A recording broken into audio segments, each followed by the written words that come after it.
మేము గుడి దగ్గరికి వెళ్ళాము. వాళ్ళు అక్కడ గుడిలో ఎట్లా వచ్చినాయంటే వాళ్ళు హిస్టరీ చెప్పారు. ఇప్పుడు ఇక్కడ దర్గా వచ్చి దర్గానా మసీదా నాకు ఐడియా లేదు. సో ఇది ఇక్కడ ఎట్లా వచ్చింది అనేది ఎట్లా తెలుసుకోవాలి.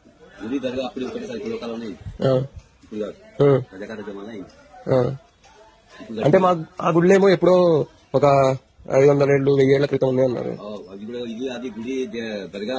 అప్పుడే ఉన్నది. అంటే ఇప్పుడు మీరు దాన్ని ఏకీభవిస్తారా? కాలంలో కట్టింది ఇప్పుడు కట్టింది కాదు. గుడి కట్టింది కాదు. అంటే చోళులు వాళ్ళే కట్టించారా దర్గా?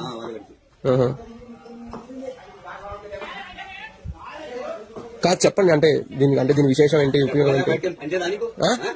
ఎందుకు అరుస్తున్నారు? నేను నార్మల్ గా మాట్లాడుతున్నాను. నేను నార్మల్ గా అయ్యో ఏం అర్థం చేసుకోవాలి? నేను మంచిగా మాట్లాడు.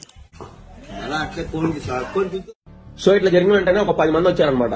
10 మంది. సో 10 మందిలో సగం మంది టీనేజ్ లో ఉన్న వాళ్ళే. ఆయన హిస్టరీ అయితే ఎందుకు కోపడ్డాడు? నిజం చెప్పొచ్చు కదా.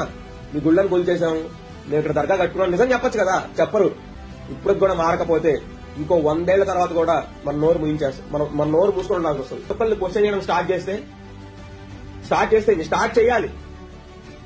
దయచేసి ఈ వీడియోని స్ప్రెడ్ చేయండి. మనం దాదాపుగా హైదరాబాద్ లో చాలా చోట్ల చూస్తాం. వెనకాల టెంపుల్ ఉంటే ముందర దర్గా ఉంటుంది. ఎందుకు ఉండాలి దర్గా అక్కడ?